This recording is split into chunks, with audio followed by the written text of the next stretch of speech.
नमस्कार। इस विशेष कार्यक्रम 'ਚ दूरदर्शन के सभी दर्शकों का असी स्वागत करते हैं। तुहाडे नाल मैं हाँ ममता चोपड़ा।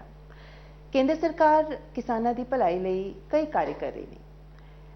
पंजाब के मुख मंत्री प्रधान कैप्टन अमरिंदर सिंह ते कांग्रेस उन्हां दी अगवाई च ते नाल कुछ किसान संगठन वो विरोध प्रदर्शन कर रहे हैं।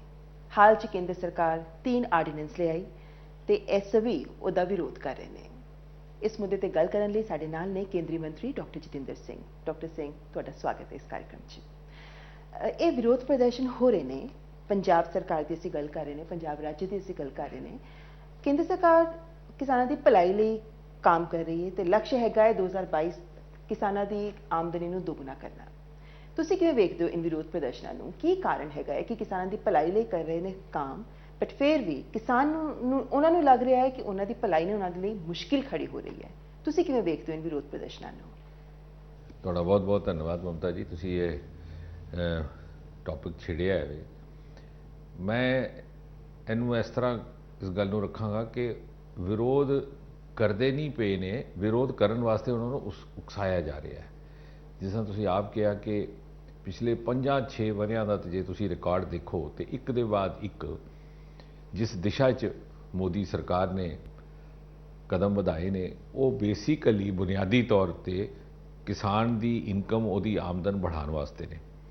तो उस दे जरिए जिहड़े साढ़े ग्रामीण क्षेत्र में लोग रहिंदे ने, क्योंकि जाहिर है कि किसानों की संख्या ज़्यादा है ग्रामीण क्षेत्रों में, उन्हां दा जीवन स्तर किस तरह बेहतर होए उस दिशा विच ने। हुण कुछ एक विरोधी दल ने जिहड़े कि इस वास्ते विरोध करते पे ने क्योंकि वो किसी न किसी बहाने कोई भी मुद्दा होए मोदी सरकार का विरोध करने वास्ते वो ताक विच रहिंदे ने। कुछ एक किसानों विच भी ऐसे संगठन ने जिहड़े उन्होंने वक्त वक्त ते भड़का के कुछ अपना राजनीतिक एजेंडा अगे चलाउंदे ने। वरना तुसी आम किसान दे दृष्टि नाल वेखो तो उहदा इस दे च कोई ऐसा जिहड़े नवे कानून बने ने 2-3 तो ये पहला भी जिन्ने भी फैसले हुए उन्होंने जो कोई भी ऐसा फैसला नहीं, कोई ऐसा कानून नहीं जिसकी वजह नाल किसान नूं कोई किसी किस्म का नुकसान हुंदा होए, उन्होंने फायदा ही होएगा।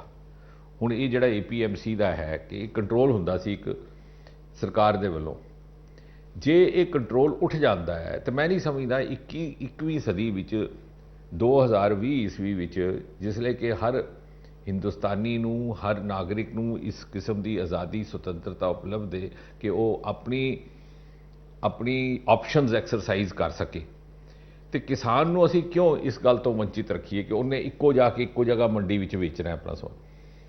तो मैं तो समझना बड़ा क्रांतिकारी फैसला भी सी ते एक कानून भी सी जिहड़ा पारित किया केंद्र सरकार ने, जिहदे राहें हुण किसान अपनी मर्जी नाल यह फैसला कर सकता है कि उन्हें कित्थे अपना उत्पादन बेचना है। लेकिन यदा मतलब ये भी नहीं कि उत्थे ना बेच सके जिथे पहला बेचता सी। हुण देखो ये भी एक गलत फहमी पैदा करने की कोशिश की जा रही है कि देखो जी तुसी देखो किसान नूं उस गल तो वंचित कर छड़िया। डॉक्टर सिंह, मैं सिलसिलेवार ये सारे बिंदुआं नूं ते मैं गल करांगी। एक सवाल पंजाब सरकार दे कोलों एक बिंदु उठाया जा रहा है कि सरकार नूं रेवेन्यू मिल रहा सी इन मंडियां तो, मार्केट फी मिलती सी ते ग्रामीण विकास फंड इन्हां नूं रेवेन्यू मिलता सी। हर साल 3500 ते 3600 करोड़ पंजाब सरकार नूं पैसे आमदन होंदी सी। पंजाब मंडी बोर्ड के आंकड़े कहते हैं 2019-20 च सरकार नूं 3642 करोड़ रुपए मिले सी रेवेन्यू के तौर पर। सरकार कह रही है उन्होंने तो नुकसान हो जाऊगा। नहीं देखो हुण वड्डा सवाल ये है बुनियादी कि असी किसान नूं उहदे फायदे तो महरूम रखना वे या राज्य सरकार का या कुछ एक जिहड़े सत्ता नाल जुड़े हुए लोकी ने उन्हां दा फायदा वेखना है।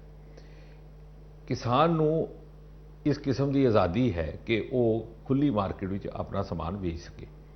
जे उन्होंने लगेगा या महसूस होएगा कि जिहड़ी मंडी या जिहड़ी एक व्यवस्था निर्धारित की हुई है राज्य सरकार ने उहदे विच उन्होंने फायदा वे, उहदे विच उन्होंने वध मुनाफा मिलता वे, तो उन्होंने कोई रोक नहीं है कि उत्थे ना जावे। जे राज्य सरकार इहो जी गल करती है तो माफ़ करना ਉਹ ਅਪ੍ਰਤਿਅਕਸ਼ ਤੌਰ ਤੇ ਇਸ ਗੱਲ ਨੂੰ ਕਬੂਲ ਕਰ ਰਹੀ ਹੈ ਕਿ ਉਹਨਾਂ ਨੇ ਬੰਦੂਆ ਬਣਾ ਕੇ ਕਿਸਾਨਾਂ ਨੂੰ ਆਪਣੀ ਮੰਡੀ ਵਿੱਚ ਸਮਾਨ ਵੇਚਣ ਵਾਸਤੇ ਮਜਬੂਰ ਕਰਕੇ ਰੱਖਿਆ ਸੀ ਤਾਂ ਕਿ ਸਾਰਾ ਮੁਨਾਫਾ ਜਿਹੜਾ ਉਹਨਾਂ ਦੇ ਖਜ਼ਾਨੇ ਵਿੱਚ ਜਾਵੇ। ਅੱਜ ਦੇ ਦੌਰ ਵਿੱਚ, ਅੱਜ ਦੇ ਹਿੰਦੁਸਤਾਨ ਵਿੱਚ ਕਿਸਾਨ ਨੂੰ ਇਹ ਆਜ਼ਾਦੀ ਹੋਣੀ ਚਾਹੀਦੀ ਹੈ ਕਿ ਉਹ ਜਿੱਥੇ ਆਪਣਾ ਸਮਾਨ ਵੇਚਣਾ ਚਾਹੇ ਵੇਚੇ, ਜਿੱਥੇ ਉਹਨੂੰ ਲੱਗੇ ਦਿਲੋਂ ਕਿ ਉਹਨੂੰ ਮੁਨਾਫਾ ਮਿਲਦਾ ਹੈ। ਤੇ ਜੇ ਮੰਡੀ ਭਾਵੇਂ ਉਹ ਸਰਕਾਰ ਦੀ ਮੰਡੀ ਹੋਵੇ ਭਾਵੇਂ ਦੂਸਰੀ ਮੰਡੀ, ਇਹ ਕੰਪੀਟੀਸ਼ਨ ਦਾ ਯੁੱਗ ਹੈ, ਪ੍ਰਤੀਸਪਰਧਾ ਦਾ। ਇਹ ਉਹਨਾਂ ਦਾ ਫਰਜ਼ ਹੈ, ਉਹਨਾਂ ਦੀ ਜ਼ਿੰਮੇਵਾਰੀ ਹੈ ਜੇ ਉਹ ਆਪਣਾ ਸਤਰ ਉਸ ਕਿਸਮ ਦਾ ਬਣਾਉਣ ਕਿ ਕਿਸਾਨ ਉਹਨਾਂ ਵੱਲ ਆਕਰਸ਼ਿਤ ਹੋਏ। ਤੇ ਕਹਿਣ ਦਾ ਸੰਖੇਪ ਵਿੱਚ ਜੇ ਇੱਕ ਫਿਕਰੇ 'ਚ ਮੈਨੂੰ ਪੁੱਛੋ ਤਾਂ ਮੈਂ ਇਹ ਕਹਾਂਗਾ ਕਿ ਕਿਸਾਨ ਨੂੰ ਮਜਬੂਰ ਕਰਕੇ ਆਪਣੀ ਮੰਡੀ ਵਿੱਚ ਬੁਲਵਾਉਣ ਦਾ ਜ਼ਮਾਨਾ ਨਹੀਂ ਰਿਹਾ, ਕਿਸਾਨ ਨੂੰ ਆਕਰਸ਼ਿਤ ਕਰਨਾ ਹੈ। ਜੇ ਉਹ ਸਰਕਾਰ ਦੇ ਵੱਲੋਂ ਜਾਂ ਸਰਕਾਰ ਦੀ ਤਰਫੋਂ ਜਿਹੜੀ ਇੱਕ ਵਿਵਸਥਾ ਬਣਾਈ ਗਈ ਹੈ ਉਹਦੇ ਵਿੱਚ ਆਪਣਾ ਸਮਾਨ ਵੇਚਦਾ ਚਾਹੁੰਦਾ ਹੈ ਤੇ ਕੇਂਦਰ ਨੇ ਉਹਨੂੰ ਕਿਤੇ ਪਾਬੰਦ ਨਹੀਂ ਕੀਤਾ ਹੈ। ਲੇਕਿਨ ਜੇ ਉਹਨੂੰ ਲੱਗਦਾ ਕਿ ਨਹੀਂ ਮੁਨਾਫਾ, ਇਹਦਾ ਮਤਲਬ ਹੈ ਕਿ ਕਿਤੇ ਨਾ ਕਿਤੇ ਕੋਤਾਹੀ, ਕਿਤੇ ਨਾ ਕਿਤੇ ਕਮੀ ਸਰਕਾਰੀ ਵਿਵਸਥਾ ਵਿੱਚ ਸੀ ਤੇ ਸਰਕਾਰ ਉਸ ਵਿਵਸਥਾ ਨੂੰ ਇਸਤੇਮਾਲ ਕਰ ਰਹੀ ਹੈ ਕਿ ਕਿਸਾਨ ਆਪਣੇ ਫਾਇਦੇ, ਆਪਣੇ ਮੁਨਾਫੇ ਦੇ ਆਧਾਰ ਤੇ ਆਪਣੀ ਚॉइस ਐਕਸਰਸਾਈਜ਼ ਨਾ ਕਰ ਸਕੇ। ਤੇ ਦੇਖਿਆ ਜਾਏ ਤੇ ਇਹ ਪ੍ਰਜਾਤਾਂਤਰਿਕ ਮੂਲਿਆਂ ਦੇ ਵੀ ਅਨੁਕੂਲ ਨਹੀਂ ਹੈ ਗੱਲ। ਤੇ ਇਹਦਾ ਮਤਲਬ ਤੇ ਇਹ ਹੋਇਆ ਕਿ ਕਿਸਾਨ ਦਾ ਇੱਕ ਕਿਸਮ ਦਾ ਸ਼ੋਸ਼ਣ ਹੋ ਰਿਹਾ ਸੀ। ਪਰ ਸਰਕਾਰ ਇਹ ਵੀ ਕਹਿ ਰਹੀ ਹੈ ਕਿ ਬੜੇ ਵਪਾਰੀ ਜੇ ਹੈਗੇ ਨੇ ਉਹ ਕੀ ਕਰਨਗੇ, ਉਹ ਨਿਯੰਤਰਣ ਕਰ ਲੈਣਗੇ ਮੰਡੀ ਤੇ। ਉਹ ਛੋਟੇ ਜੇ ਕਿਸਾਨ ਮੰਡੀ ਦੇ ਬਾਹਰ ਵੇਚਦੇ ਨੇ ਫਸਲ ਤੇ ਹੋਗਾ ਕੀ, ਇਹ ਜੇ ਉਹ ਬਾਹਰ ਵੇਚਦੇ ਨੇ ਤੇ ਉਹਨਾਂ ਨੂੰ ਜੇ ਬੜੇ ਵਪਾਰੀ ਹੈਗੇ ਨੇ ਉਹ ਮੰਡੀ ਦੇ ਬਾਹਰ ਫਸਲ ਖਰੀदेंगे ਤੇ ਉਹ ਕੋਈ ਟੈਕਸ ਨਹੀਂ ਪੇ ਕਰਾਂਗੇ। ਤੇ ਸਰਕਾਰ ਵਿਕਾਸ ਕਿਵੇਂ ਕਰੇਗੀ? ਨਹੀਂ ਤਾਂ ਕੀ ਹੈ, ਤਾਂ ਕੋਈ ਇਹ ਗੱਲ ਵੈਸੇ ਉਸ ਵੇਲੇ ਵੀ ਆਈ ਸੀ ਜਿਸ ਲਈ ਕਾਨੂੰਨ ਪਾਰਿਤ ਕੀਤਾ ਜਾ ਰਿਹਾ ਸੀ। ਜੇ ਵੱਡੇ ਵਪਾਰੀ ਆਉਣਗੇ ਤੇ ਕਿਸਾਨ ਨੂੰ ਉਹ ਮਜਬੂਰ ਨਹੀਂ ਕਰਨਗੇ। ਹੁਣ ਤੁਸੀਂ ਤੱਕੋ ਮੈਂ ਆਪਣਾ ਮਕਾਨ ਵੇਚਣਾ ਹੈ ਜਾਂ ਮੈਂ ਆਪਣਾ ਕੋਈ ਸਮਾਨ ਬਣਾਇਆ ਤੇ ਮੈਂ ਵੇਚਣਾ ਹੈ ਤੇ ਮੈਨੂੰ ਕੋਈ ਕਿਸੇ ਨੇ ਪਾਬੰਦ ਨਹੀਂ ਕੀਤਾ ਮੈਂ ਵੱਡੇ ਵਪਾਰੀ ਨੂੰ ਵੇਚਾਂ। ਲੇਕਿਨ ਹਾਂ, ਜੇ ਮੈਨੂੰ ਮੁਨਾਫਾ ਜ਼ਿਆਦਾ ਹੁੰਦਾ ਤੇ ਮੈਨੂੰ ਇੰਨੀ ਤੇ ਆਜ਼ਾਦੀ ਹੋਣੀ ਚਾਹੀਦੀ ਨਾ ਕਿ ਮੈਂ ਜਿੱਥੇ ਆਪਣਾ ਮੁਨਾਫਾ ਸਮਝਾ ਉੱਥੇ ਵੇਚਾਂ। ਸਾਨੂੰ ਕੋਈ ਹੱਕ ਨਹੀਂ ਕਿ ਅਸੀਂ ਕਿਸਾਨ ਨੂੰ ਉਹਦੇ ਤੋਂ ਵੰਚਿਤ ਕਰੀਏ। ਇੱਕ ਪਾਸੇ ਤਾਂ ਅਸੀਂ ਇਹ ਕਹਿੰਦੇ ਹਾਂ ਕਿ ਅਸੀਂ 2022 ਤੱਕ ਡਬਲ ਕਰਨਾ ਹੈ ਫਾਰਮਿੰਗ ਇਨਕਮ ਨੂੰ, ਔਰ ਪ੍ਰਧਾਨ ਮੰਤਰੀ ਮੋਦੀ ਜੀ ਨੇ ਇਸ ਗੱਲ ਦਾ ਆਹਵਾਨ ਵੀ ਕੀਤਾ ਤੇ ਮੈਂ ਤਾਂ ਸਮਝਦਾ ਸਾਰੇ ਰਾਜ ਸਰਕਾਰਾਂ ਦਾ ਇਹ ਦਾਇਿਤਵ ਬਣਦਾ ਵੇ, ਉਹਨਾਂ ਦਾ ਫਰਜ਼ ਹੈ ਜੇ ਉਹ ਇਸ ਸਾਡੇ ਮਿਸ਼ਨ ਵਿੱਚ, ਇਸ ਮੁਹਿੰਮ ਵਿੱਚ ਆਪਣਾ ਸਹਿਯੋਗ ਦੇਣ। ਤੇ ਜੇ ਅਗਰ ਵੱਡੇ ਵਪਾਰੀ ਆਉਂਦੇ ਵੀ ਹਨ ਤੇ ਉਹ ਉਸੇ ਸੂਰਤ ਵਿੱਚ ਆਉਣਗੇ ਜੇ ਵਿਵਸਥਾ ਵਿੱਚ ਕੋਈ ਕਮੀ ਹੋਏਗੀ। ਵਿਵਸਥਾ ਤੇ ਹੁਣ ਖੁੱਲੀ ਹੈ ਤੇ ਜੇ ਕਿਸਾਨ ਨੂੰ ਇਹ ਲੱਗਿਆ ਕਿ ਉਹਦਾ ਕਿਸੇ ਤਰੀਕੇ ਦਾ ਸ਼ੋਸ਼ਣ ਹੋ ਰਿਹਾ ਜਾਂ ਉਹਨੂੰ ਨੁਕਸਾਨ ਹੋ ਰਿਹਾ ਤੇ ਉਹਨੂੰ ਜਿਹੜੀ ਪੁਰਾਣੀ ਵਿਵਸਥਾ ਸੀ ਉਹਦੇ ਰਾਹੀਂ ਜਾਣ ਨੂੰ ਕਿਸੇ ਨੇ ਰੋਕਿਆ ਵੀ ਨਹੀਂ ਹੈ। ਉਲਟਾ ਐਮਐਸਪੀ ਵਧਾ ਦਿੱਤੀ ਗਈ ਹੈ। ਐਮਐਸਪੀ ਦੀ ਗੱਲ ਤੁਸੀਂ ਕੀਤੀ, ਐਮਐਸਪੀ ਦਾ ਕਿਹਾ ਜਾ ਰਿਹਾ ਨੇ ਬਿਕਾਜ਼ ਪੰਜਾਬ 'ਚ 96% ਕਿਸਾਨ ਉਹ ਆਪਣੀ ਫਸਲ ਐਮਐਸਪੀ ਤੇ ਵੇਚਦੇ ਨੇ। ਐਮਐਸਪੀ ਇਹ ਡਰ ਹੈਗਾ ਹੈ ਕਿ ਐਮਐਸਪੀ ਤੇ ਖਤਮ ਹੋ ਜਾਊਗੀ। ਐਮਐਸਪੀ ਤੋਂ ਕਿਸਾਨ ਨੂੰ ਇਹ ਭਰੋਸਾ ਨਹੀਂ ਹੈ ਕਿ ਉਹਦੀ ਫਸਲ ਐਮਐਸਪੀ ਤੇ ਖਰੀਦੀ ਜਾਊਗੀ। ਉਹਨਾਂ ਨੂੰ ਕਿਵੇਂ ਆਸ਼ਵਸਤ ਕਰਦੇ? ਇਹ ਤੱਕੋ ਇਹ ਵੀ ਇੱਕ ਕਿਸਮ ਦਾ ਇੱਕ ਕੈਂਪੇਨ ਸ਼ੁਰੂ ਕੀਤਾ ਗਿਆ ਹੈ। ਜੇ ਐਮਐਸਪੀ ਸਰਕਾਰ ਨੇ ਨਿਰਧਾਰਿਤ ਕੀਤੀ ਹੈ ਤੇ ਨਾ ਸਿਰਫ ਕੀਤੀ ਹੈ ਬਲਕਿ ਉਹਦੀ ਦਰ ਵਧਾ ਦਿੱਤੀ ਹੈ ਤੇ ਉਹ ਐਸੇ ਵਾਸਤੇ ਵਧਾਈ ਕਿ ਕਿਸਾਨ ਨੂੰ ਉਹਦਾ ਫਾਇਦਾ ਹੋਏ। ਹੁਣ ਕਿਸਾਨ ਦੇ ਮਨ ਵਿੱਚ ਇਹ ਵਹਿਮ ਪੈਦਾ ਕੀਤਾ ਜਾਣ ਦੀ ਕੋਸ਼ਿਸ਼ ਕੀਤੀ ਜਾ ਰਹੀ ਹੈ, ਉਹਨੂੰ ਗਲਤਫਹਿਮੀ ਪੈਦਾ ਕੀਤੀ ਜਾ ਰਹੀ ਹੈ ਕਿ ਭਾਈ ਤੈਨੂੰ ਐਮਐਸਪੀ ਤੇ ਤੂੰ ਨਹੀਂ ਵੇਚ ਸਕੇਗਾ। ਜੇ ਐਸੀ ਗੱਲ ਹੁੰਦੀ ਵੀ ਹੈ, ਫਰਜ਼ ਕਰੋ ਅਸੀਂ 2 ਮਿੰਟ ਵਾਸਤੇ ਤਸਲੀਮ ਕਰ ਲਈਏ ਜੀ ਇਹੋ ਜਿਹਾ ਇੱਕ ਇਸ ਕਿਸਮ ਦਾ ਇੱਕ ਸੰਭਾਵਨਾ ਬਣਦੀ ਹੈ ਤੇ ਫਿਰ ਤੇ ਕਾਨੂੰਨ ਆਪਣਾ ਕੰਮ ਕਰ ਰਿਹਾ। ਇਹਦੇ ਵਿੱਚ ਵੀ ਸਰਕਾਰ ਨੂੰ ਚਾਹੀਦਾ, ਪ੍ਰਦੇਸ਼ ਦੀ ਸਰਕਾਰ ਨੂੰ, ਕਿ ਜੇ ਉਹ ਸਹਿਯੋਗ ਕਰੇ। ਜੇ ਪ੍ਰਦੇਸ਼ ਸਰਕਾਰ ਪਹਿਲੇ ਹੀ ਚਾਹੁੰਦੀ ਹੈ ਕਿ ਐਮਐਸਪੀ ਦੀ ਖਿਲਾਫਵਰਜ਼ੀ ਹੋਵੇ ਤੇ ਲੋਕਾਂ ਦੇ ਮਨ ਵਿੱਚ ਇਹ ਗੱਲ ਪਾਉਂਦੀ ਪਈ ਹੈ ਤੇ ਇਹਦਾ ਮਤਲਬ ਕਿ ਸਰਕਾਰ ਦੇ ਨੀਅਤ ਵਿੱਚ ਵੀ ਕੁਝ ਖੋਟ ਹੈ। ਮੈਂ ਤਾਂ ਇਹ ਸਮਝਦਾ ਕਿ ਮੋਦੀ ਸਰਕਾਰ ਨੇ ਬੜੀ ਨੇਕ ਨੀਅਤੀ ਨਾਲ, ਬੜੀ ਸਾਫ਼ ਮਨਸ਼ਾ ਨਾਲ ਕਿਸਾਨ ਦੇ ਹਿੱਤ ਦਾ ਫਾਇਦਾ ਲਿਆ ਹੈ। ਔਰ ਕਿਉਂਕਿ ਇੱਕ ਫੈਡਰਲ ਕੋਆਪਰੇਸ਼ਨ ਜਾਂ ਕੋਆਪਰੇਟਿਵ ਫੈਡਰਲਿਜ਼ਮ ਦੇ ਮੁੱਲਿਆਂ ਦੇ ਆਧਾਰ ਤੇ ਇਸ ਸਰਕਾਰ ਨੇ ਪਿਛਲੇ 6 ਵਰ੍ਹਿਆਂ ਤੋਂ ਕੰਮ ਕੀਤਾ ਹੈ। ਮੈਂ ਤਾਂ ਸਮਝਦਾ ਕਿ ਰਾਜ ਸਰਕਾਰ ਦਾ ਇਹ ਫਰਜ਼ ਬਣਦਾ ਹੈ ਕਿ ਉਸੇ ਸਪਿਰਿਟ ਨੂੰ, ਉਸੇ ਭਾਵਨਾ ਨੂੰ ਮੱਦੇਨਜ਼ਰ ਰੱਖ ਕੇ ਇਸ ਗੱਲ ਵਿੱਚ ਉਹ ਆਪਣਾ ਸਹਿਯੋਗ ਦੇਵੇ, ਤਾਬਨ ਦੇਵੇ।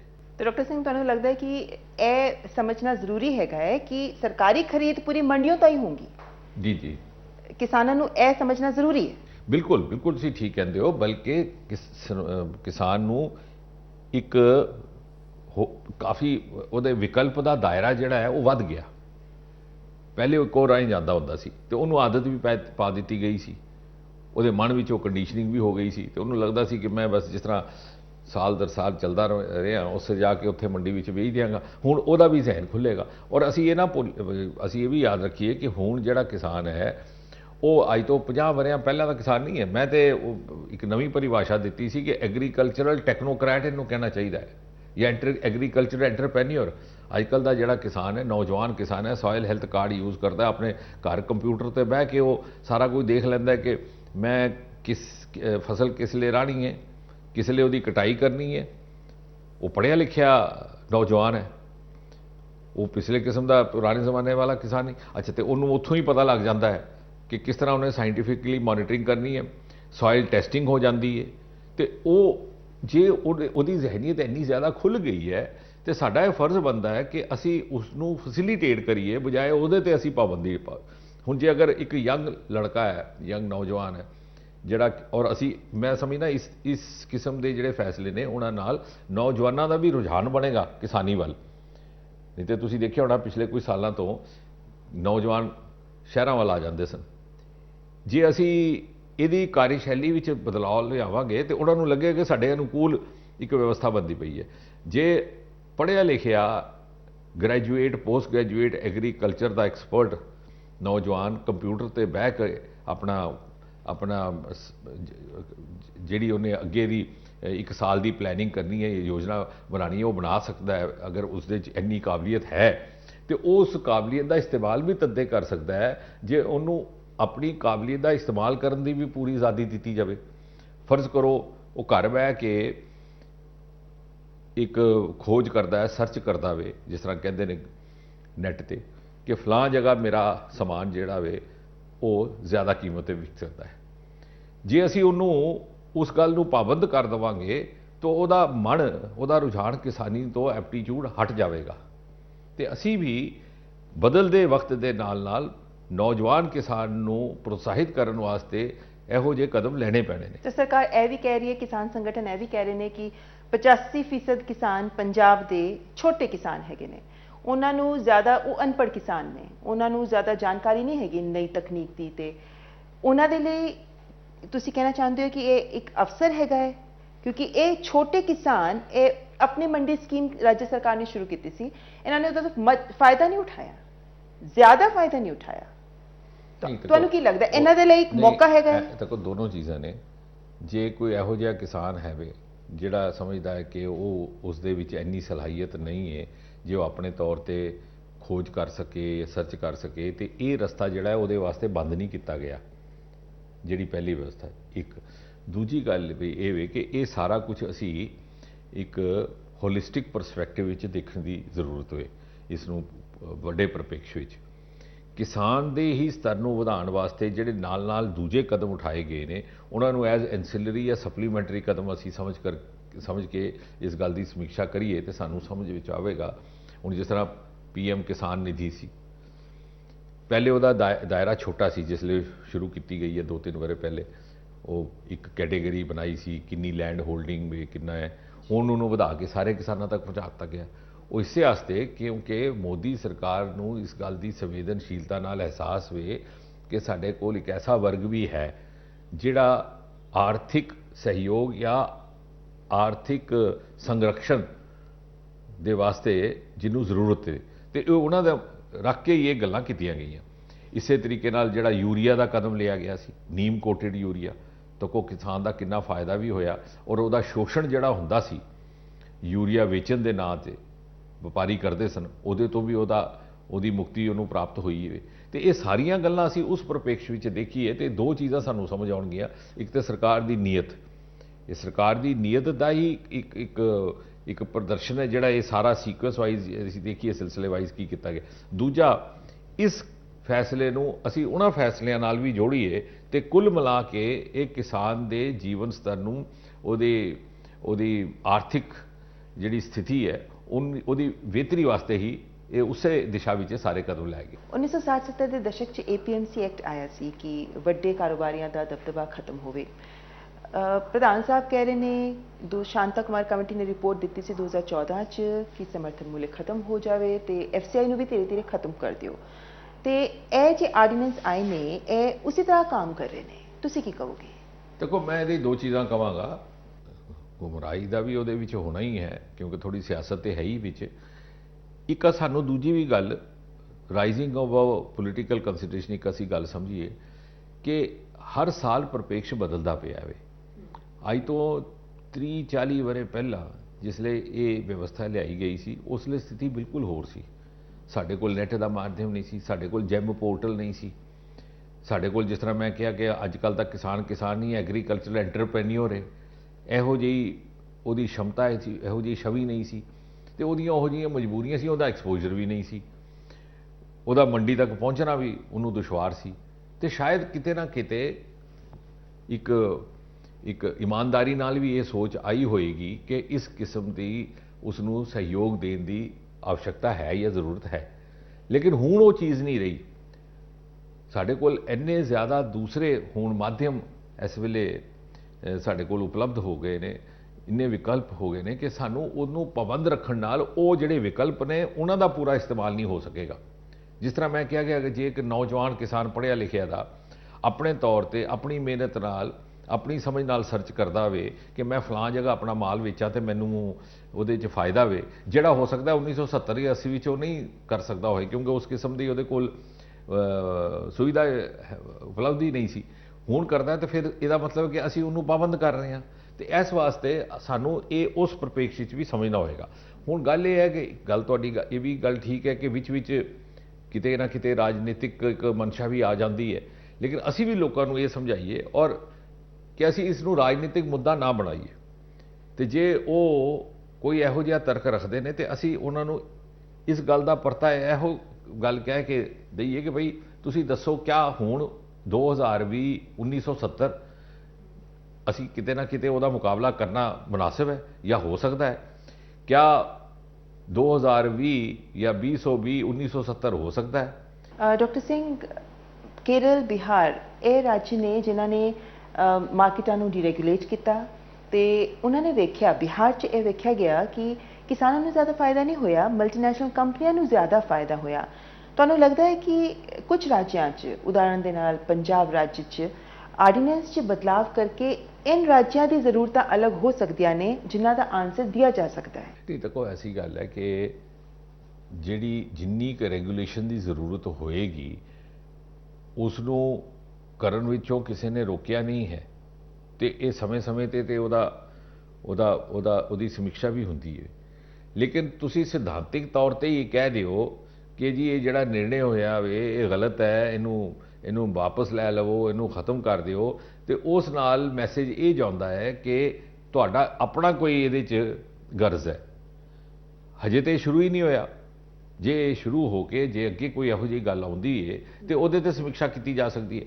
ਇਸ ਵੇਲੇ ਤੇ ਤਕਾਜ਼ਾ ਇਸ ਗੱਲ ਦਾ ਵੇ ਕਿ ਰਾਜ ਸਰਕਾਰ ਇਨ ਦੀ ਸਪਿਰਿਟ ਆਫ ਕੋਆਪਰੇਟਿਵ ਫੈਡਰਲਿਜ਼ਮ, ਕੇਂਦਰ ਸਰਕਾਰ ਨੇ ਜਿਹੜਾ ਇੱਕ ਬੜਾ ਵੱਡਾ ਕ੍ਰਾਂਤੀਕਾਰੀ ਫੈਸਲਾ ਲਿਆ ਵੇ ਉਸ ਦਾ ਸਹਿਯੋਗ ਕਰੇ।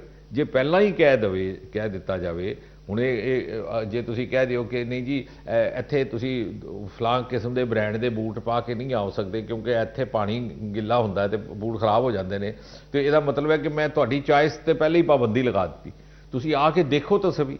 ਤੇ ਜੇ ਇਹੋ ਜਿਹੀ ਗੱਲ ਹੋਏਗੀ ਤਾਂ ਉਹਦੀ ਸਮੀਖਿਆ ਬਾਅਦ ਵਿੱਚ ਕੀਤੀ ਜਾਏ। ਲੇਕਿਨ ਜੇ ਅਸੀਂ ਪਹਿਲਾਂ ਹੀ ਕਹਿ ਦਈਏ ਕਿ ਨਹੀਂ ਇਹ ਕਾਨੂੰਨ ਹੋਣਾ ਹੀ ਨਹੀਂ ਚਾਹੀਦਾ ਤਾਂ ਉਹਦਾ ਮੈਸੇਜ ਇਹ ਜਾਂਦਾ ਹੈ ਕਿ ਕਿਤੇ ਸਾਡੀ ਆਪਣੀ ਗਰਜ਼ ਹੈ ਜਾਂ ਮਾਫ ਕਰਨਾ ਕਿਤੇ ਮਿਲੀ ਭਗਤ ਹੈ ਕਿਸਾਨਾਂ ਦੇ ਉਸ ਵਰਗ ਨਾਲ ਜਿਹੜਾ ਕਿ ਕਿਸਾਨਾਂ ਦੇ ਸ਼ੋਸ਼ਣ ਦੇ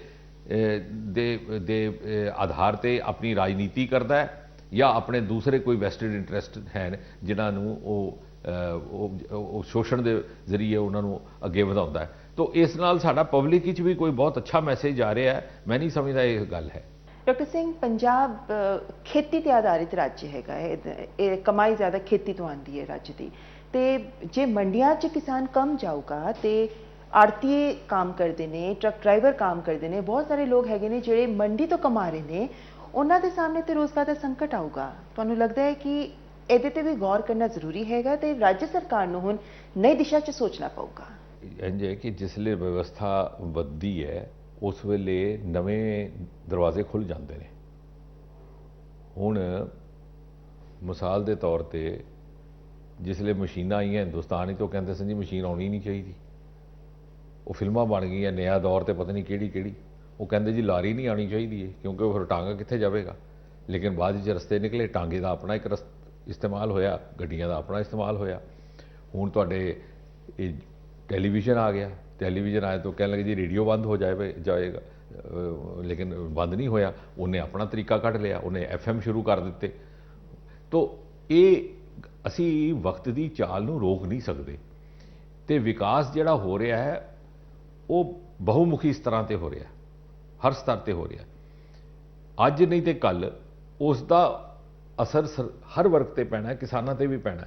ਅਸੀਂ ਇਹ ਸੋਚ ਲਈਏ ਕਿ ਜਿਹੜਾ ਆੜਤੀ ਹੈ ਉਹ ਸਮਝਦਾ ਸੀ ਕਿ ਮੈਂ ਪੁਸ਼ਤ ਦਰ ਪੁਸ਼ਤ 3-3 ਪੀੜ੍ਹੀਆਂ ਤੋਂ ਇਸੇ ਗੱਲ ਤੇ ਮੇਰਾ ਕੁੰਭਾ ਚੱਲਦਾ ਰਿਹਾ ਕਿ ਮੈਂ ਕਿਸਾਨ ਦਾ ਮਾਲ ਉਠਾ ਕੇ ਤੇ ਮੰਡੀਆਂ ਤੱਕ ਪਹੁੰਚਾਉਂਦਾ ਸੀ, ਤੇ ਉਹ ਵਿਵਸਥਾ ਅੱਗੇ ਰਹਿਣੀ ਨਹੀਂ। ਹੁਣ ਜਿਸਲੇ ਜੈਮ ਪੋਰਟਲ ਆ ਜਾਵਣਗੇ, ਜਿਸਲੇ ਹੋਮ ਡਿਲੀਵਰੀ ਆ ਜਾਵੇਗੀ, ਹੁਣ ਤੁਸੀਂ ਘਰ ਖਾਣਾ ਮੰਗਵਾ ਲੈਂਦੇ ਹੋ, ਦੂਸਰਾ ਸਮਾਨ ਮੰਗਵਾ ਲੈਂਦੇ ਹੋ, ਕੱਲ੍ਹ ਨੂੰ ਕਹਿਣਗੇ ਜੀ ਨਹੀਂ ਬੰਦ ਕਰਾ ਦਿਓ, ਇੰਟਰਨੈਟ ਬੰਦ ਕਰਾ ਦਿਓ, ਇਹ ਜਿਹੜਾ ਹੋਮ ਡਿਲੀਵਰੀ ਥਰੂ ਨੈੱਟ ਇਹ ਬੰਦ ਹੋ ਜਾਵੇ ਕਿਉਂਕਿ ਸਾਡੀ ਦੁਕਾਨ ਤੇ ਕੋਈ ਬੰਦਾ ਨਹੀਂ ਆਉਂਦਾ। ਸਾਡੀ ਦੁਕਾਨ ਤੇ ਆਉਂਦਾ ਤੇ ਅਸੀਂ 10 ਸਾੜੀਆਂ ਰੱਖਣੀਆਂ, ਫਿਰ ਬਾਰਗੇਨਿੰਗ ਕਰਨੀ ਹੈ, ਇਹ ਨਹੀਂ ਹੋ ਸਕੇਗੀ ਤੇ ਇਹ ਤੇ ਹੋਣਾ ਨਹੀਂ। ਇਸ ਵਾਸਤੇ ਸਾਡਾ ਵੀ ਫਰਜ਼ ਹੈ ਇੱਕ ਪ੍ਰਗਤੀਸ਼ੀਲ ਸੋਚ ਨਾਲ, ਅਸੀਂ ਪ੍ਰੋਗਰੈਸਿਵ ਥਿੰਕਿੰਗ ਨਾਲ ਇਸ ਫੈਸਲੇ ਦਾ ਸਮਰਥਨ ਕਰੀਏ। ਤੇ ਤੁਹਾਨੂੰ ਲੱਗਦਾ ਹੈ ਕਿ ਰਾਜਨੀਤੀ ਜ਼ਿਆਦਾ ਹੋ ਰਹੀ ਹੈ ਕਿ 2017 'ਚ ਇਹ ਸ਼੍ਰੋਮਣੀ ਅਕਾਲੀ ਦਲ ਦੇ ਅਧਿਕਸ਼ ਸੁਖਬੀਰ ਸਿੰਘ ਬਾਦਲ ਨੇ ਇਹ ਤੱਥ ਰੱਖਿਆ ਸੀ 2017 ਚ ਇਹ ਸਰਕਾਰ ਕੈਪਟਨ ਅਮਰਿੰਦਰ ਸਿੰਘ ਨੇ ਬਦਲਾਵ ਕੀਤੇ APMC ਐਕਟ 'ਚ, ਰਾਜ ਦੇ APMC ਐਕਟ 'ਚ ਬਦਲਾਵ ਕੀਤੇ। ਨਿੱਜੀ ਯਾਰਡ ਬਣਾ ਸਕਦੇ ਹੋ ਤੁਸੀਂ ਟ੍ਰੇਡਿੰਗ ਕਰੋ ਤੇ ਡਾਇਰੈਕਟ ਮਾਰਕੀਟਿੰਗ ਕਰੋ। ਤੁਹਾਨੂੰ ਨਹੀਂ ਲੱਗਦਾ ਇਹ ਉਹ ਕਦਮ ਹੈਗੇ ਨੇ ਜਿਹੜੇ ਇਸ ਅਧਿਆਦੇਸ਼ ਦੇ ਅਨੁਰੂਪ ਹੈਗੇ? ਬਹੁਤ ਅੱਛੀ ਗੱਲ ਕਹੀ ਤੁਸੀਂ। ਤੱਕੋ ਇਹਦਾ ਮਤਲਬ ਇਹ ਹੈ ਕਿ ਮਨ ਹੀ ਮਨ ਵਿੱਚ ਉਹਨਾਂ ਨੂੰ ਅਹਿਸਾਸ ਹੋ ਰਿਹਾ ਸੀ ਕਿ ਜਿਹੜੀ ਵਿਵਸਥਾ ਉਹਨਾਂ ਨੇ ਬਣਾਈ ਹੈ ਉਹ, ਜਿਸ ਤਰ੍ਹਾਂ ਅੰਗਰੇਜ਼ੀ 'ਚ ਕਹਿੰਦੇ ਨੇ, ਇਟ ਹੈਜ਼ ਆਊਟਲਿਵਡ ਇਟਸ ਯੂਟਿਲਿਟੀ, ਕਿ ਉਹਦਾ ਵਕਤ ਖਤਮ ਹੋ ਚੁੱਕਿਆ। ਉਹਨਾਂ ਨੂੰ ਮਨ ਹੀ ਮਨ ਅਹਿਸਾਸ ਹੋਇਆ, ਤਦੇ ਉਹਨਾਂ ਨੇ ਇਹੋ ਜਿਹੇ, ਲੇਕਿਨ ਪੂਰੀ ਤਰ੍ਹਾਂ ਆਪਣਾ ਨਿਯੰਤਰਣ ਨਹੀਂ ਛੱਡਿਆ। ਇਹ ਜਿਹੜਾ ਅਧਿਆਦੇਸ਼ ਆਇਆ ਵੇ, ਇਸ ਨੇ ਉਹ ਸਾਰੇ ਪ੍ਰਾਵਧਾਨ ਇਹਦੇ ਵਿੱਚ ਸ਼ਾਮਲ ਨੇ, ਇੱਕ ਕਦਮ ਅੱਗੇ ਜਾ ਕੇ ਇਹਨੇ ਉਹ ਪੂਰਾ ਰਸਤਾ ਹੀ ਖੋਲ੍ਹ ਛੱਡਿਆ ਕਿ ਅਸੀਂ ਸੰਕੋਚ ਨਾਲ ਜਾਂ ਥੋੜ੍ਹਾ ਥੋੜ੍ਹਾ ਕਰਕੇ ਨਾ ਕਰੀਏ, ਅਸੀਂ ਫੈਸਲਾ ਲੈਣਾ ਹੈ ਤੇ ਖੁੱਲ੍ਹੇ ਮਨ ਨਾਲ ਕਰੀਏ ਤੇ ਉਹਦੇ 'ਚ ਆਪਣਾ ਇਹ ਨਾ ਸੋਚੀਏ ਕਿ ਸਾਡਾ ਕਿੰਨਾ ਨਿਯੰਤਰਣ ਰਹੇਗਾ। ਤੇ ਜੇ ਜਿਸ ਤਰ੍ਹਾਂ ਤੁਸੀਂ ਠੀਕ ਕਿਹਾ ਕਿ ਜੇ ਉਹਨਾਂ ਦੇ ਮਨ ਵਿੱਚ ਇਹ ਸੋਚ ਆਈ ਸੀ ਤੇ ਉਹਨਾਂ ਨੂੰ ਇਸ ਗੱਲ ਦਾ ਜਵਾਬ ਦੇਣਾ ਚਾਹੀਦਾ ਹੈ ਕਿ ਜੇ ਨਹੀਂ ਸੀ ਤੇ ਉਹਨਾਂ ਨੇ ਕਿਉਂ ਕੀਤਾ, ਤੇ ਜੋ ਉਹਨਾਂ ਨੇ ਕੀਤਾ ਸੀ, ਉਹਨਾਂ ਦੀ ਸਰਕਾਰ ਨੇ ਕੀਤਾ, ਉਸੇ ਨੂੰ ਅੱਗੇ ਵਧਾਉਣ ਦਾ ਕੰਮ ਇਸ ਅਧਿਆਦੇਸ਼ ਨੇ ਕੀਤਾ ਵੇ ਤੇ ਇਹਦਾ ਤੇ ਸਮਰਥਨ ਹੋਣਾ ਚਾਹੀਦਾ ਹੈ। ਤੁਸੀਂ ਕਿਸਾਨਾਂ ਨੂੰ, ਰਾਜ ਦੇ ਪੰਜਾਬ ਦੇ ਕਿਸਾਨਾਂ ਨੂੰ ਕਿਸ ਤਰ੍ਹਾਂ ਤੁਸੀਂ ਆਸ਼ਵਸਤ ਕਰਦੇ ਹੋ, ਭਰੋਸਾ ਦਿਲਾਉਂਦੇ ਹੋ ਕਿ ਇਹ ਉਹਨਾਂ ਦੇ ਫਾਇਦੇ ਲਈ ਹੈਗਾ ਹੈ ਤੇ ਮਲਟੀਨੈਸ਼ਨਲ ਕੰਪਨੀਆਂ ਤੇ ਬੜੇ ਵਪਾਰੀ ਉਹਨਾਂ ਦੇ ਉੱਤੇ ਨਿਯੰਤਰਣ ਨਹੀਂ ਕਰ ਸਕਦੇ? ਮੈਂ ਤੇ ਇਹੋ ਹੀ ਅਪੀਲ ਕਰਾਂਗਾ ਆਪਣੇ ਵੱਲੋਂ ਵੀ, ਸਰਕਾਰ ਵੱਲੋਂ ਵੀ, ਤੁਸੀਂ ਵਕਤ ਗੁਜ਼ਰਨ ਦਿਓ, ਤੁਹਾਨੂੰ ਆਪੇ ਅਹਿਸਾਸ ਹੋ ਜਾਵੇਗਾ ਕਿ ਜੋ ਵੀ ਫੈਸਲੇ ਹੋਏ ਨੇ ਪਿਛਲੇ ਦਿਨਾਂ 'ਚ ਤੇ ਨਾਲ ਦੂਜੇ ਫੈਸਲੇ ਵੀ ਜਿਹੜੇ ਕਿਸਾਨ ਕੇਂਦਰਿਤ ਨੇ, ਮੋਦੀ ਸਰਕਾਰ ਦੀ ਤਰਫੋਂ ਹੋਏ ਨੇ, ਉਹ ਕਿਤੇ ਨਾ ਕਿਤੇ ਕਿਸਾਨ ਦੇ ਫਾਇਦੇ ਵਾਸਤੇ ਹੋਏ ਨੇ। ਔਰ ਆਉਣ ਵਾਲਾ ਵਕਤ ਇੰਨਾ ਖੁੱਲ੍ਹੇ ਮਾਹੌਲ ਦਾ ਔਰ ਇੱਕ ਪੂਰਾ ਵਾਤਾਵਰਣ ਇਤਨੀ ਤੇਜ਼ੀ ਨਾਲ ਬਦਲਦਾ ਪਿਆ ਵੇ, ਜੇ ਉਹ ਗੁੰਜਾਇਸ਼ ਹੀ ਬੜੀ ਘੱਟ ਹੋ ਜਾਣੀ ਹੈ ਕਿ ਜੇ ਕਿਸੇ ਮਲਟੀਨੈਸ਼ਨਲ ਵੱਡੇ ਵਪਾਰੀ ਨੇ ਸ਼ੋਸ਼ਣ ਕੀਤਾ ਸੀ ਪਿਛਲੇ 30 ਵਰ੍ਹੇ ਪਹਿਲੇ, ਤਾਂ ਉਹ ਹੁਣ ਵੀ ਕਰ ਸਕੇਗਾ। ਪ੍ਰਸਥਿਤੀਆਂ ਬਦਲ ਗਈਆਂ ਨੇ, ਟੈਕਨੋਲੋਜੀ ਹੈਜ਼ ਟੇਕਨ ਓਵਰ, ਤੇ ਉਹੋ ਜਿਹੀ ਗੱਲ ਹੀ ਨਹੀਂ ਹੋਣੀ। ਅਸੀਂ ਪੁਰਾਣੇ ਤਜਰਬੇ ਦੇ ਆਧਾਰ ਤੇ ਜੇ ਆਪਣੇ ਮਨ ਨੂੰ ਉਸ ਦਿਸ਼ਾ ਵਿੱਚ ਲੈ ਜਾਣ ਦੀ ਪ੍ਰਵਰਤੀ ਵਿੱਚ ਰਹੀਏ ਜਾਂ ਅਸੀਂ ਕਿਸਾਨ ਨੂੰ ਗੁੰਮਰਾਹ ਕਰੀਏ ਤੇ ਅਸੀਂ ਆਪਣੇ ਨਾਲ ਵੀ ਨਾਇਨਸਾਫੀ ਕਰ ਰਹੇ ਹਾਂ ਤੇ ਕਿਸਾਨ ਨਾਲ ਹੀ। ਤੇ ਮੈਂ ਤੇ ਇਹ ਕਹਾਂਗਾ ਔਰ ਵਿਨਮਰਤਾ ਨਾਲ ਇਹ ਅਪੀਲ ਵੀ ਕਰਾਂਗਾ ਕਿ ਅਸੀਂ ਅੱਗੇ ਵਧੀਏ।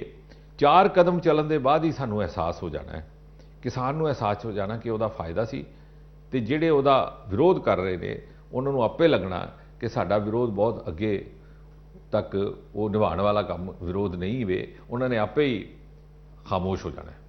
ਤੇ ਪ੍ਰਧਾਨ ਸਾਹਿਬ ਤੇ ਜਾਖੜ ਸਾਹਿਬ ਇਹ ਵੀ ਕਹਿ ਰਹੇ ਨੇ ਕਿ ਇਹ ਤੇ ਰਾਜ ਦਾ ਮੁੱਦਾ ਹੈ, ਖੇਤੀ ਤੇ ਰਾਜ ਦਾ ਮੁੱਦਾ ਹੈਗਾ ਤੇ ਇਸ ਸਮੇਂ ਤੇ ਵੀ ਉਹ ਸਵਾਲ ਉਠਾ ਰਹੇ ਨੇ, ਕੋਰੋਨਾ ਟਾਈਮ ਚੱਲ ਰਹੇ ਨੇ ਤੇ ਤੁਸੀਂ ਇਹ ਆਰਡੀਨੈਂਸ ਲਿਆਏ ਤੇ ਕਿਸਾਨਾਂ ਦੀ ਮੁਸ਼ਕਿਲਾਂ ਵਧਾ ਰਹੇ ਹੋ। ਗੱਲ ਇਹ ਹੈ ਕਿ ਪਹਿਲੀ ਗੱਲ ਤੇ ਇਹ ਹੈ ਕਿ ਇੱਕ ਕਰੋਨਾ ਨਹੀਂ ਹੈ, ਇੱਕ ਕਰੋਨਾ ਦੇ ਚ ਸਰਕਾਰਾਂ ਦੇ ਚੱਲ ਹੀ ਨਹੀਂ, ਤੇ ਫਿਰ ਉਹਨਾਂ ਦੀ ਸਰਕਾਰ ਕਿਸ ਤਰ੍ਹਾਂ ਚੱਲਦੀ ਪਈ ਹੈ।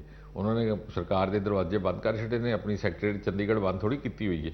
ਸਰਕਾਰਾਂ ਤੇ ਕੰਮ ਕਰ ਹੀ ਰਹੀਆਂ ਨੇ। ਮੈਂ ਤੇ ਸਮਝਦਾ ਬਲਕਿ ਇਸ ਗੱਲ ਦੀ ਦਾਦ ਦਿੱਤੀ ਜਾਵੇ ਕਿ ਮੋਦੀ ਜੀ ਨੇ ਬਜਾਏ ਬਾਵਜੂਦ ਲਾਕਡਾਊਨ ਦੇ ਇੱਕ ਦਿਨ ਵੀ ਸਰਕਾਰ ਦਾ ਕੰਮਕਾਜ ਰੁਕਣ ਨਹੀਂ ਦਿੱਤਾ, ਤੇ ਇਹ ਇਸ ਗੱਲ ਦਾ ਕੋਈ ਤਰਕ ਨਹੀਂ ਬਣਦਾ। ਕਰੋਨਾ ਨਾਲ ਇਹਦਾ ਕੋਈ ਤਲਕ ਨਹੀਂ ਹੈ, ਬਲਕਿ ਮੈਂ ਤੇ ਇਹ ਕਹਾਂਗਾ ਕਿ ਕਰੋਨਾ ਦੀ ਵਜ੍ਹਾ ਨਾਲ ਜਾਂ ਇਨ ਦੀ ਆਫਟਰਮਾਥ ਆਫ ਕਰੋਨਾ ਜਿਹੜੀ परिस्थिति थोड़ी बहुत बनी है, जिहदी वजह नाल सारिਆਂ ਨੂੰ ਕਿਸੇ ਨਾ ਕਿਸੇ ਤਰੀਕੇ ਦਾ ਆਰਥਿਕ ਇੱਕ ਦਬਾਅ ਬਣਿਆ ਹੈ। ਥੋੜਾ ਬਹੁਤ ਕੋਈ ਵੀ ਵਰਗ ਹੋਏ ਉਹਦੇ ਵਿੱਚ ਹੋਰ ਵੀ ਇਹ ਲਾਜ਼ਮੀ ਹੋ ਜਾਂਦਾ ਹੈ ਜੇ ਅਸੀਂ ਉਹਨਾਂ ਦੇ ਪ੍ਰੋਤਸਾਹਨ ਵਾਸਤੇ, ਉਹਨਾਂ ਦੇ ਸਸ਼ਕਤੀਕਰਨ ਵਾਸਤੇ ਕੋਈ ਕਦਮ ਉਠਾਈਏ, ਤੇ ਬਲਕਿ ਇਹਦਾ ਤੇ ਸਵਾਗਤ ਹੋਣਾ ਚਾਹੀਦਾ।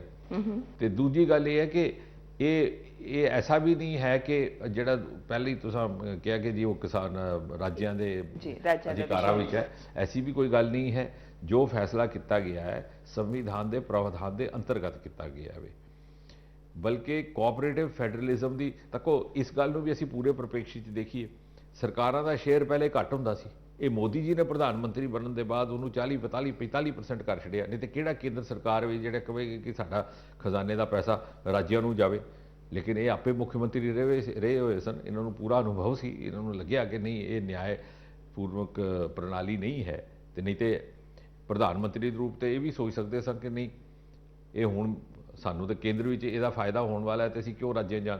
ਤਾਂ ਮੈਂ ਸਮਝਦਾ ਕਿ ਜਿਹੜੀ ਸਪਿਰਿਟ ਆਫ ਦੀ ਡਿਸੀਜਨ ਹੈ ਅਸੀਂ ਉਸ ਨੂੰ ਸਮਝੀਏ ਤੇ ਉਹ ਕਿਤੇ ਨਾ ਕਿਤੇ ਕਿਸਾਨ ਦਾ ਇਹਦਾ ਵਿੱਚ ਫਾਇਦਾ ਹੀ ਹੋਏਗਾ ਔਰ ਬਹੁਤ ਜਲਦ ਇਹਦਾ ਅਹਿਸਾਸ ਵੀ ਹੋ ਜਾਣਾ ਹੈ। ਤੇ ਤੁਸੀਂ ਮੰਨਦੇ ਹੋ ਕਿ ਸੰਘੀ ਢਾਂਚਾ ਇੰਪੋਰਟੈਂਟ ਹੈਗਾ ਹੈ ਤੇ ਰਾਜ ਸਰਕਾਰਾਂ ਨੂੰ ਸਾਥ ਲੈ ਕੇ ਚੱਲਣਾ ਪਊਗਾ ਜੇ ਅਸੀਂ ਚਾਹੁੰਦੇ ਨੇ ਕਿ ਆਰਡੀਨੈਂਸ ਵਧੀਆ ਕੰਮ ਕਰੇ, ਤੇ ਫਿਰ ਪੰਚਾਇਤ ਲੈਵਲ, ਬਲਾਕ ਲੈਵਲ, ਹਰ ਲੈਵਲ ਤੇ ਸਭ ਨੂੰ ਸਾਥ ਲੈ ਕੇ ਚੱਲਣਾ ਪਊਗਾ। ਜਿਹੜਾ ਤੁਸੀਂ ਸੰਘੀ ਢਾਂਚੇ ਦੀ ਗੱਲ ਕਰ ਰਹੇ ਹੋ, ਬਿਲਕੁਲ ਮੈਂ ਤੁਹਾਡੀ ਗੱਲ ਦੇ ਨਾਲ ਗੱਲ ਜੋੜ ਦੇਵਾਂ।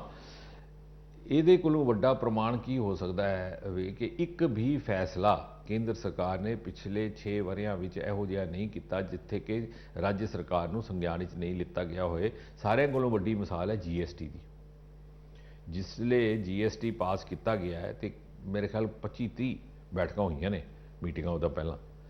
ਉਹ ਸਿਰਫ ਇਸ ਵਾਸਤੇ ਕਿ ਉਸ ਵੇਲੇ ਜਿਹੜੇ ਫਾਈਨੈਂਸ ਮਿਨਿਸਟਰ ਸਨ ਤੇ ਪ੍ਰਧਾਨ ਮੰਤਰੀ ਜੀ ਦਾ ਵੀ ਇਹ ਨਿਰਦੇਸ਼ ਸੀ ਕਿ ਸਾਰੇ ਰਾਜਾਂ ਨੂੰ ਹਰ ਗੱਲ ਵਾਸਤੇ ਰਾਜ਼ੀ ਕੀਤਾ ਜਾਵੇ।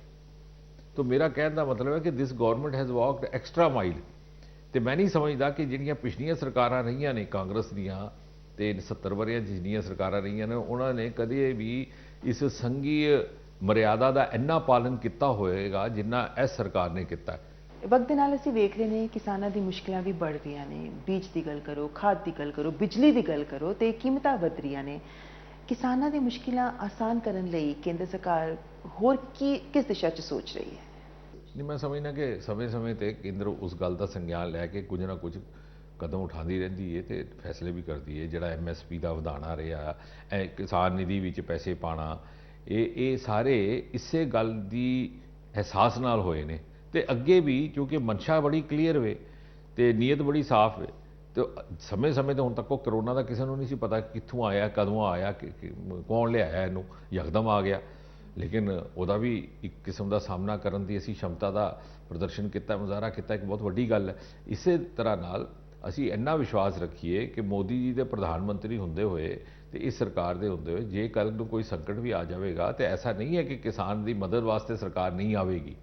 तो मैं ये भी नाल कह देवां कि अज जिहड़े किसानां दे हमदर्द बन के उन्होंने उकसाण की कोशिश कर रहे हैं, भावें कोई भी वो गुट होवे, भावें वो राजनैतिक पार्टी होवे या कोई होर संगठन होए, वक्त इस गल नूं साबित करेगा कि वो इन्ने ईमानदार और इन्ने हमदर्द नहीं सन किसानां दे जिन्ना कि मोदी सरकार है तो या प्रधानमंत्री मोदी वे।